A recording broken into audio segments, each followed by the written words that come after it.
नमस्कार. News take मराठीच्या Facebook live मध्ये मी श्रद्धा तुम्हा सर्वांचं स्वागत करते. शहराच्या विकासाच्या दृष्टीनं विविध विषय जे आहेत ते या ठिकाणी त्याचे जे काही ठराव आहेत ते करण्याचे प्रयत्न सर्वसाधारण सभेत सुरू आहे. परंतु एकाच दिवसाच्या या सर्वसाधारण सभेत जवळपास 463 विषय जे आहेत ते या ठिकाणी घेण्यात आलेले आहेत. नेमके काय विषय आहेत आणि यावर बहुजन मुक्ती पार्टीचं काय म्हणणं आहे आपण अधिक माहिती घेणार आहोत.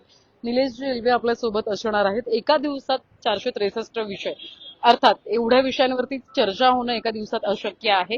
आपण एवढे विषय घेतलेले आहेत, काय सांगाल? म्हणजे एकीकडे ज्यावेळी निवडणुका लढवल्या गेल्या त्याच्यानंतर सुद्धा असं सांगण्यात आलं की बऱ्यापैकी विकास झालेला आहे, कोणत्या प्रभागात कोणतंही काम राहिलेलं नाहीये, आणि असं असताना आता 463 विषय मग हे नेमके कुठले?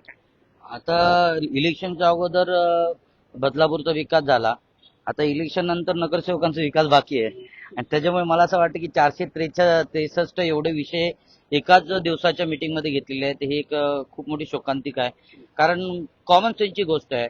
एखाद्या मीटिंगमध्ये जर विषय होतं 10, 15, 20 पर्यंत 25 पर्यंत एखाद वेळेस करू शकतो, ते प्रॅक्टिकली पॉसिबल. पण 463 विषय एकाच दिवशी घेणं, त्याच्यावरती चर्चा विनिमय करणं, सूचना घेणं, आक्षेप घेणं, ऑब्जेक्शन घेऊन मग नंतर त्याच्यावरती फायनल डिसिजन घेणं, तर मला असं वाटतं की हे ऑलरेडी ठरलेलं आहे. केक कटेगा तो सब में बटेगा. म्हणजे आता जिथे जी समिती आहे त्या समितीने ऑलरेडी काही नगरसेवकांना ऑलरेडी सांगितलंय की तुमचे हे विषय घेतलेले आहेत, प्रस्ताव तुमचे आम्ही घेतलेले आहेत, त्या प्रस्तावावरती खाली सिग्नेचर करा. आणि हे अक्षरशः म्हणजे बदलापूरकरांची लूट आहे. कारण तुम्ही पाहाल याच्यामध्ये जे आम्ही पूर्ण बायफर्केशन याच्यामध्ये केलेलं आहे. या निवेदनामध्ये मी तुम्ही निवेदन दिलेलं आहे, त्याच्यामध्ये बघा आर्थिक लूट कशामध्ये आहे की फ्रॅगमेंटेशन केले. म्हणजे एकच काम आहे, त्या कामांना तुकड्या तुकड्यामध्ये दाखवण्याचा प्रयत्न केला. म्हणजे समजा आता बदलापूर स्टेशन पासून गांधी चौकापर्यंतचा एक रस्ता आहे, तर इथून नगरपालिकेच्या पुढे अतिथी हॉटेल, अतिथी पर्यंत अशा पद्धतीचे दाखवून वेगवेगळे बजेट घेतलेले आहेत. म्हणजे एक प्रकारचं असं एक छाटून त्याच्यामध्ये छोटे छोटे कामं दाखवून पण पैशाची लूट केलेली आहे. त्याच्यानंतर ज्या कामं ऑलरेडी झालेली आहेत त्यांची पुन्हा कामं या ठिकाणी घेतलेली आहेत. मग ते गटारेचे असतील, कारण जे गटारे झालेले त्यांची परत गटारे, रस्ते दुरुस्तीचे आहे. म्हणजे रस्ता बनवायला पैसे घ्यायचे, त्यांचा रस्ता खोदायला पैसे घ्यायचे आणि रस्ता बुजवायला पण पैसे घ्यायचे. हा नालायकपणा चाललेला आहे. आणि इकडच्या जो टॅक्स पेअर आहे, जो करदाता आहे, त्याची पूर्ण आर्थिक लूट चाललेली आहे. म्हणजे जर का रस्ते जर का वारंवार तुटत असेल तर मग तुमची कामाची जी दर्जा काय आहे, त्याची गुणवत्ता काय, हा एक मोठा गंभीर प्रश्न या ठिकाणी होत आहे. नगरसेवकांमध्ये पण जे प्रस्तावित नेते आहेत त्यांना जास्त कामं दिलीत, मोठी कामं दिलेली आहेत. म्हणजे त्यांच्या वॉर्डामध्ये 4 करोड 5 करोडचे, तर काही जे 4-5 करोड नाही, काही काही प्रभागांमध्ये 9-9, 10-10 कोटींची सुद्धा कामं देण्यात आलेली आहेत. एखादं शौचालय बांधण्यासाठी जवळपास खर्च होत असेल एक 10-12 लाख रुपये, म्हणजे सरकार असं सांगत असेल. पण आता या ठरावामध्ये असं सुद्धा बऱ्यापैकी मांडण्यात आलंय की त्यांच्या देखभाल दुरुस्तीसाठी सुद्धा 15-15 लाख रुपये अहो मी आत्ताच सांगितलं, एक मगाशी उदाहरण दिलं. इथे आता हे जे बिल्डिंग आहे त्या बिल्डिंगचं जे कॉन्ट्रॅक्ट आहे त्याचं टेंडर पास झालेलं आहे. ओके, टेंडर ओपन झालेलं आहे. वर्क ऑर्डर जाणीवपूर्वक टक्केवारी मिळत नाही म्हणून दिलं जात नाही. म्हणजे इथली जी समिती आहे टक्केवारी घेण्यासाठी मोठ्या प्रमाणात प्रयत्नशील आहे. आणि जे कॉन्ट्रॅक्टर असतील किंवा इकडचे काही लोक असतील जे काम करणारे असतील त्यांची पिळवणूक करत आहेत. म्हणजे ही एक प्रकारची आर्थिक लूट मोठ्या प्रमाणात चाललेली आहे. त्याच्यामध्ये तुम्ही बघा अनेक जे आहे डीपीडीसीच्या अंतर्गत आहे, अनुदान ढकलणं, फिरवणं, अशा पद्धतीचं पण हे या ठिकाणी षडयंत्र चाललंय. बऱ्याच वेळेला अनुसूचित जाती जमातीचा जो आहे, बहुजन समाजातला जो विकासाचा आहे, आदिवासी समाजाच्या विकासाचा आहे, महिलांच्या विकासाचा, अपंगांचा किंवा दिव्यांगांचा जो विकासाचा पैसा आहे जो इकडे तिकडे फिरवला जातो. त्यामुळे इथे आहे ना पारदर्शकता दिसत नाही. मला सांगा की बदलापूरची एक मात्र अशी नगरपालिका ज्याच्यामध्ये पत्रकारांना एंट्री नाही. अंबरनाथमध्ये जा, तिथे नगरपालिकेमध्ये जे ठराव केले जातात, चर्चा केली जाते, तिकडे पत्रकारांना एंट्री आहे. मुळातच तुम्ही समाजाचे प्रतिनिधी आहे, तर समाजाचे प्रतिनिधी सभेमध्ये काय चर्चा करतात, आमची बाजू मांडतात का नाही मांडतात, आमच्या सुखसुविधांसाठी आमच्या जे काही विविध जे योजना असतील, निधी असतील, त्या निधीचा वापर विनियोग कसा केला जातो हे आम्हाला कळायला पाहिजे. खरं तर या आधी सुद्धा हा मुद्दा मांडण्यात आला होता. बऱ्यापैकी अधिवेशनं होतात, ज्या कामांची चर्चा आमदार खासदार त्या ठिकाणी करत असतात, ते सगळं लाईव्ह प्रक्षेपण होत असतं. पण जर छोट्या मोठ्या या नगरपरिषदा आहेत त्यांची ज्यावेळी सर्वसाधारण ही सभा होते त्यावेळी का शूटिंगसाठी बंदी केली जाते, हा सुद्धा मोठा प्रश्न आहे. या संदर्भात आम्ही विचारणा सुद्धा केली.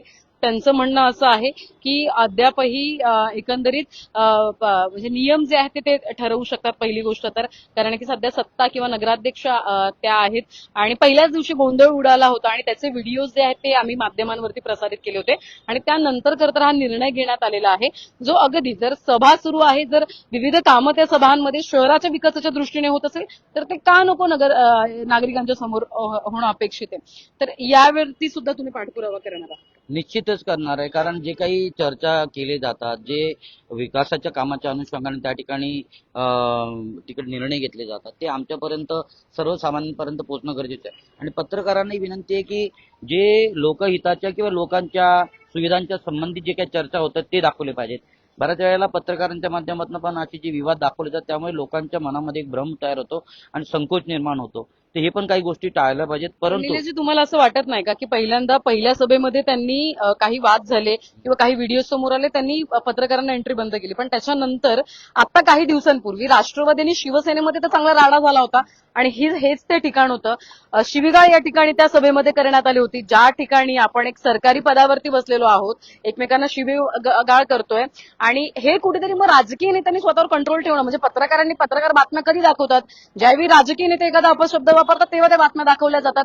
मग जर त्यांनीच जर कंट्रोल ठेवलं तर पत्रकार का बातम्या दाखवतील? निश्चितच याला मी मान्यता देतो, कारण साहजिकच लोकप्रतिनिधी म्हणून ज्या सभागृहाची जी गरिमा आहे ती आपण पाहिली पाहिजे.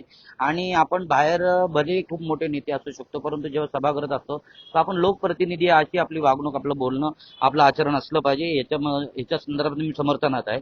आणि या अनुषंगाने मला हे निश्चित सांगायचं वाटतं की किमान आमचा उद्देश एवढाच आहे की लोकांच्या हिताच्या अनुषंगाने जे निर्णय घेतले जातात, चर्चा केली जाते, ती चर्चा लोकांपर्यंत पोहोचणं, ते निर्णय लोकांपर्यंत पोहोचणं, लाईव्ह पोहोचणं गरजेचं आहे. त्यासाठी मी विनंती करणारीच आहे. पण जी आता ही सर्वसाधारण सभा, या सर्वसाधारण सभेमध्ये तुम्ही बघाल रस्ते, काँक्रिटीकरण, पेवर ब्लॉक, गटारे, नाले ह्याच्यासाठी भरपूर जवळजवळ ह्याच्यासाठी जास्त खर्च करण्यात आलेला. उद्यानाचे सुशोभीकरण, क्रीडांगण, आता जे क्रीडांगण आहे त्याच्यामध्ये ग्राउंड आहे, त्याच्यामध्ये काय सुशोभीकरण करणार, परंतु तिथे पण सुशोभीकरण करण्यासाठी केलं जातं उद्यानांचं. आणि त्या संदर्भात पण आहे ना, प्रॉपर जर बिलिंग जर चेक केली तर सुशोभीकरण काय होताना दिसत नाही. बऱ्याच वेळेला या ठिकाणी आर्थिक लूट होते. दिवे, सौर ऊर्जा, हाय मास आहे, सभागृह, समाज मंदिर, शौचालय, स्मशानभूमी, या सर्व गोष्टींच्या बाबतीत सीसीटीव्ही असेल, त्यानंतर जेसीपी वाहने, यासाठी भरपूर खर्च केला जातोय. परंतु आमचं हे म्हणणं आहे, आमची काय मागणी आहे, आमची मागणी आहे की ह्याच्यामध्ये आम्हाला तफावत दिसते.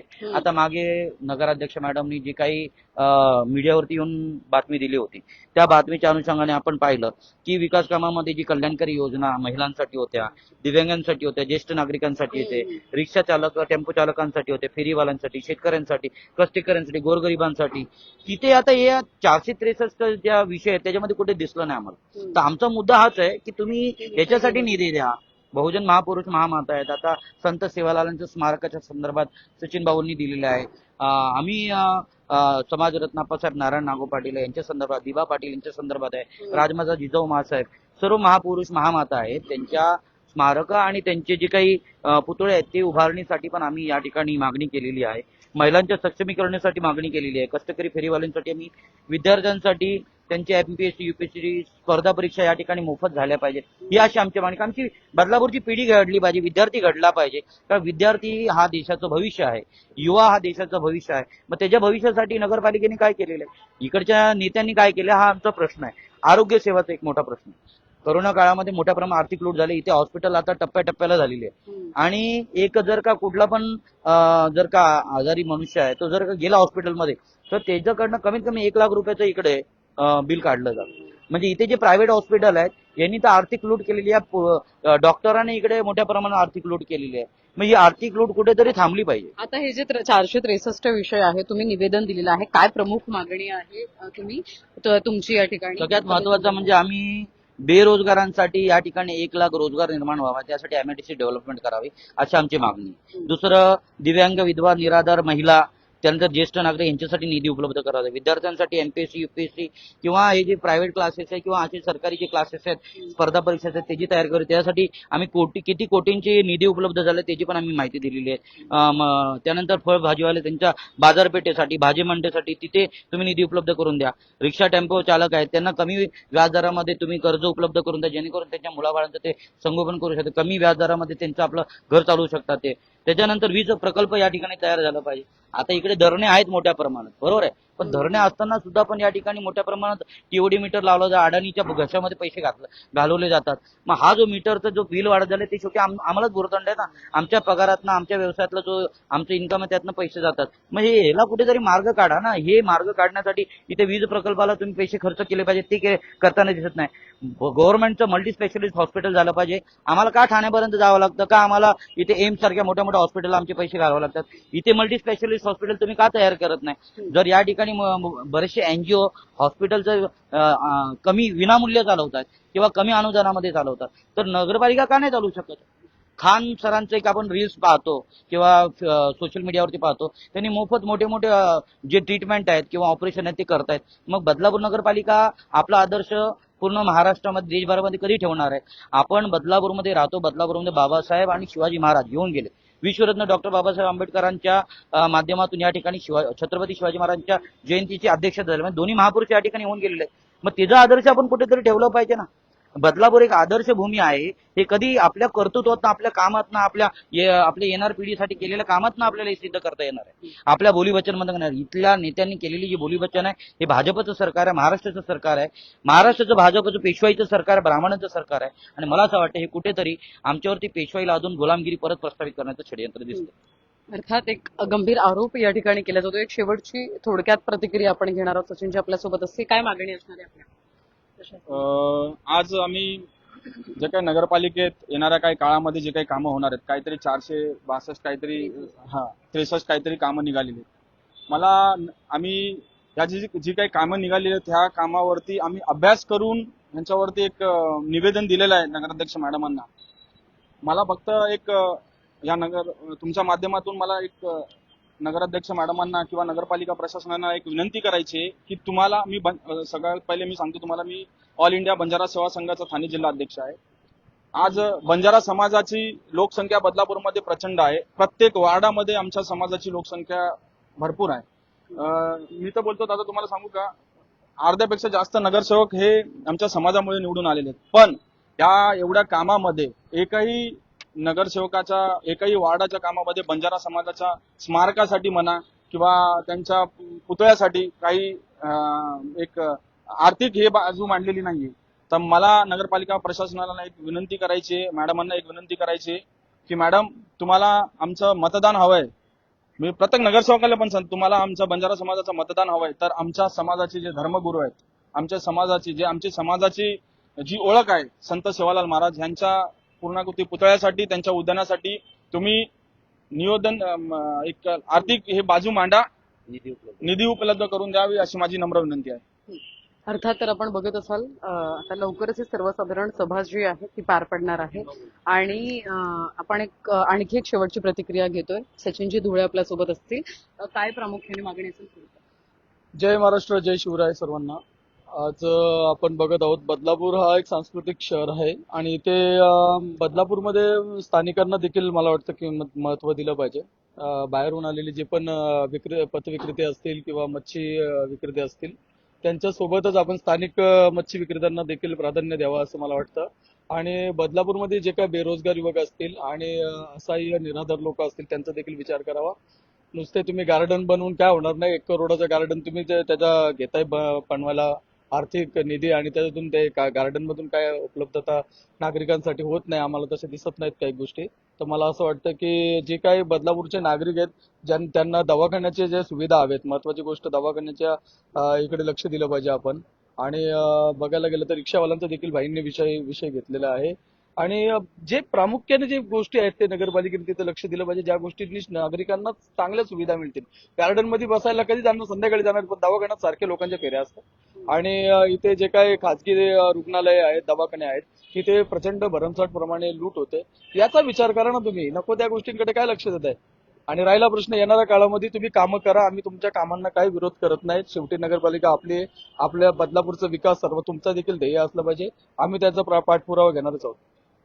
अर्थात आपण बघत असाल तर थोडक्यात काय, रुग्णालय असू द्यात किंवा निराधार महिला असू द्यात, दिव्यांग बांधव असू द्यात, विद्यार्थी असू द्यात आणि सर्वसामान्य नागरिक, ज्येष्ठ नागरिक यांच्यासाठी नगर परिषदेने काहीतरी पुढाकार घेऊन करावा अशी थोडक्यात मागणी बहुजन मुक्ती समाजाच्या माध्यमातून करण्यात आलेली आहे.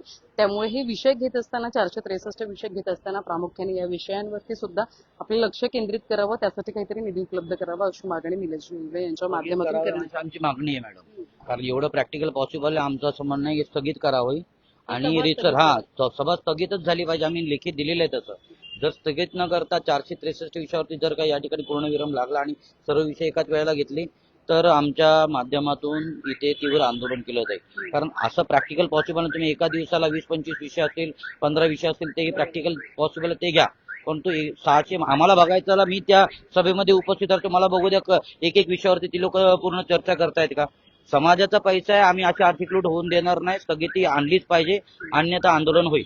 अर्थात 20 तारखेला खरं तर ही सभा उद्या. पार पडणार आहे, म्हणजेच उद्या पार पडणार आहे आणि त्याच अनुषंगानं निवेदन या ठिकाणी निलेशजींनी नगर परिषदेला दिलेलं आहे, नगराध्यक्षांना दिलेलं आहे आणि मागणी करण्यात आलेली आहे की एका दिवशी एवढ्या विषयांवरती चर्चा होणं शक्य नाही, त्यामुळे ही सभा स्थगित करावी आणि कमीत कमी विषय या सभेमध्ये घ्यावे अशी मागणी या ठिकाणी प्रामुख्याने करण्यात आलेली आहे.